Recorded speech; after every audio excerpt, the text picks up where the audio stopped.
Do you want to leave a bad habit behind, but you have been facing trouble? Do you achieve your aim, but just for some limited time, and then you go back to your bad habit? Stay here. This video is exactly for you. Picture a little boy playing his first game for only 10 minutes. He wins, he loses, he wants to recover from his loss, so he plays again. The next day, he wants to repeat the dose of dopamine received the day before. Then he asks his mom to play for only 15 minutes a day, then 30 minutes, then 40.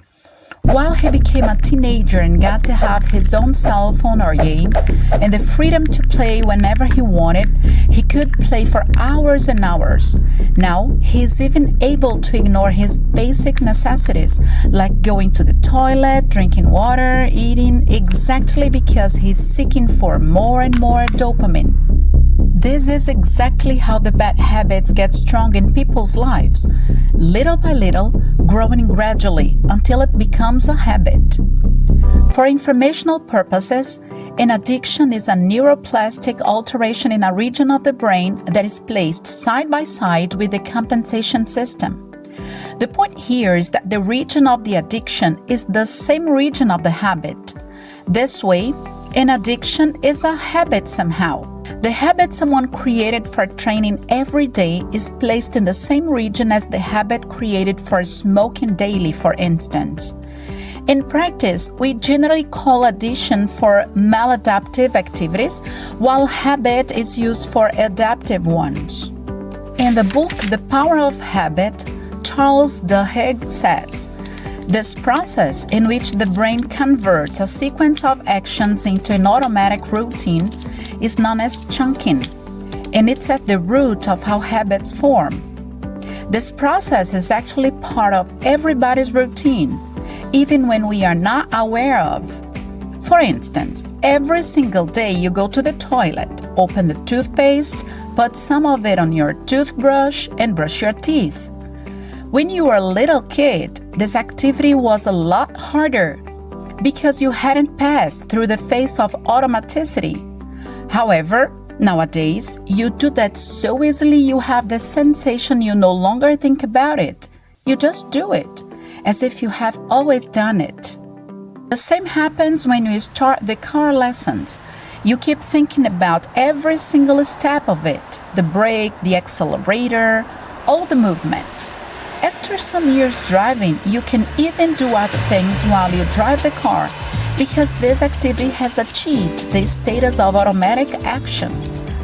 The cycle of habits, also known as the habit loop, is a neurological pattern that governs any habit. According to Charles, this process occurs into the brain in a three-step loop that could be observed in research with mice in a lab. First of all, we have the cue, the routine, and the reward. The cue is anything that triggers the habit. The smell of coffee, the music being played in a specific bar, the soft drink machine available at the hotel. The routine is the obvious element of the loop. In this case, it is the habit you want to change. Decrease the amount of caffeine, stop drinking alcohol, replace soft drink for water, etc. The reward is what you receive for the routine you followed. When your brain knows you are rewarded for something, it tends to repeat the action. The reflection of this video is that some rewards are just momentaneous, such like the consumption of alcohol. The excess of it may bring you some apparent good sensation. You run away from problems for a while. However, the bad consequences come. That is why it is essential to learn how to turn those bad habits into good ones. Do you enjoy this kind of content? Let us and the platform know it by subscribing, clicking the like button, and share this video with a friend. You may help him or her change a bad habit into a good one. Over the time, the loop, cue, routine, reward becomes more and more automatic. In such a way, the person starts believing he or she can no longer get rid of a specific habit, or addiction, as you want to call it. I bet you know someone who stopped drinking for a week but couldn't go ahead and went back to the bad habit. The loop becomes so automatic in the brain that the habit became rigid and more difficult to be left behind. For an alcoholic, for instance, the visualization or even the smell of the drink is enough to increase the dopamine production. This way, in many cases, the previous moment of the action is even more pleasurable than the action itself. In some, having the possibility of drinking alcohol may increase the dopamine production more than the consumption itself. This increase in dopamine production leads the person to make all kinds of effort to drink alcohol, so the dopaminergic system is unregulated. All this means that the trigger that leads you to the bad habit requires much attention and care.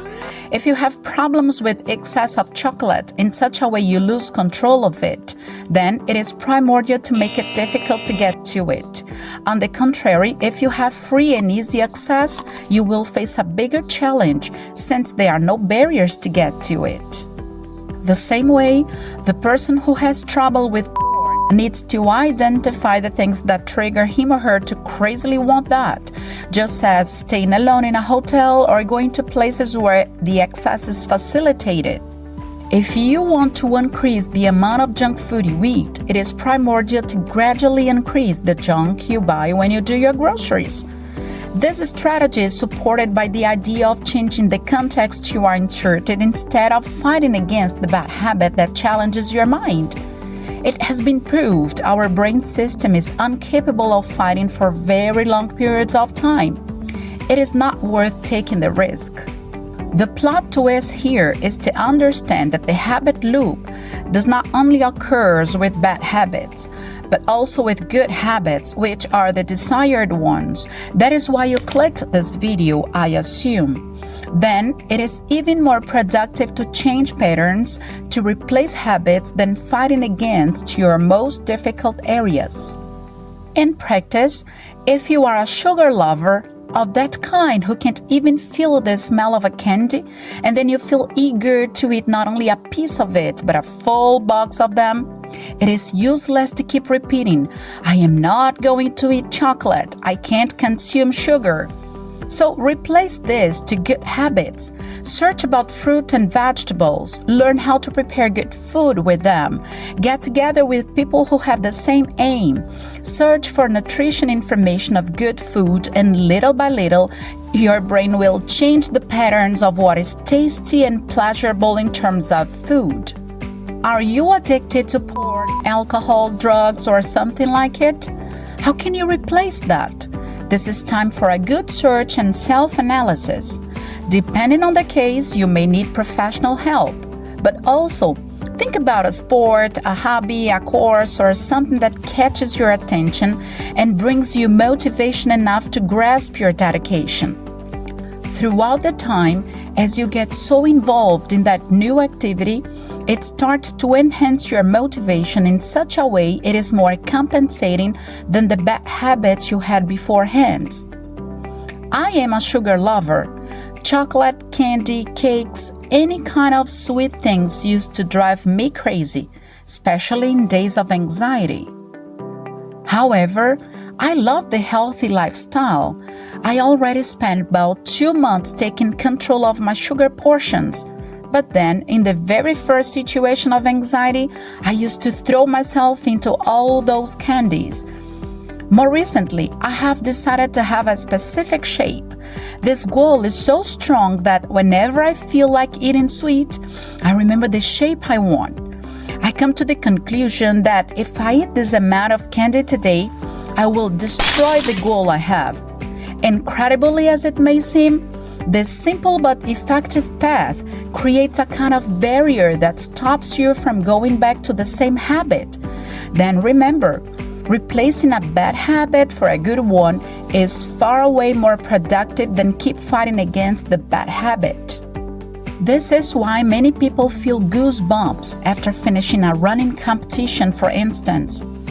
More than that, some runners cry, get emotive, touching after finishing a race. Why does it happen? because the person is tremendously focused on that aim. Then nothing has the right to interfere in the plan. Last week I was watching a neuroscientist giving his own example.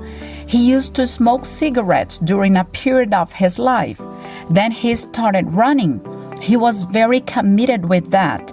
He even got together with groups of runners. Then he wanted to better his time and performance. He wanted more and more of the sport. Finally, he noticed smoking was stopping him from getting to his highest point. Then, the motivation to be a better runner was higher than the desire to smoke. That is when he stopped smoking, even it being very challenging, because that was no longer the hero, but the villain of his greatest and biggest aim. If you also would like to start running in order to change your physical and mental state, check the video in this card and find out real examples of people who had their life, body, and mind changed through running. Some activities tend to take a little longer to be established in people's lives and take the position of a habit. It occurs because the fact of pleasure is a long-term issue. When you read a book, for instance, the dopamine effect is not instantaneous as when you use the social media. Because of this, when your brain is already rigidly used to fast dopamine, it needs to pass through the process of adaptation in order to feel fulfillment in long-term dopamine activities. This mental process is not rigid as we may think. There is also subjectivity involved. That is, if reading today represents a low level of dopamine to you, as time passes by and you keep developing the constancy of the activity, in future time, it will represent a high level of dopamine. This means that if you insist on an activity, even feeling it is boring and tiring nowadays, it can become your source of pleasure, fun, and satisfaction. These are priorities that our brain and body decode throughout the time. If this is our aim in life, the capability of changing patterns is related to our neuroplasticity. That is, the resilience of switching standards even when they seem established. The top question here is changing your patterns really an aim for you? Do you seek for that? Are you ready to give up the fast dopamine causers in order to search for the long-term dopaminergic activities that will bring meaning and purpose to your life? Are you ready to be different from most part of people? Are you ready to say no to yourself when the desire for easy pleasure come up? If the answer to these questions is yes, I need to tell you it's not going to be so easy at the beginning. The start of the changing process is the hardest part. However, you will notice how worthy it is when you have already acquired your new and productive habits.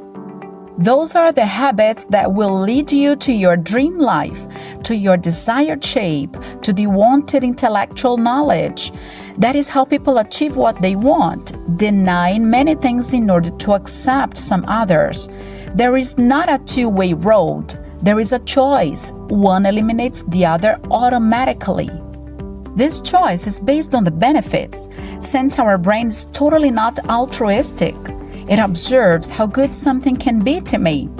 That is why we keep more and more focused at the gym when we see the results it is bringing us. That is why we can be extremely concentrated in learning a new language, for example. Our brain understands when this new learning is opening doors in our lives. In some, it is not the act of doing a specific thing, but the result it can potentially bring us. Now tell me, what habit do you want to leave behind? What new habit do you want to acquire? Now it is time to seek for these new activities with strength and constancy. In a way, it becomes automatic and brings you more and more pleasure, plus great physical and mental results. Remember, you are a doer, and as a doer, you follow your own path to a better life. This is The Target, the channel that leads you to be a better person and hit the target to a better life. If this video helped you somehow, then subscribe, click the like button, and share it with a friend.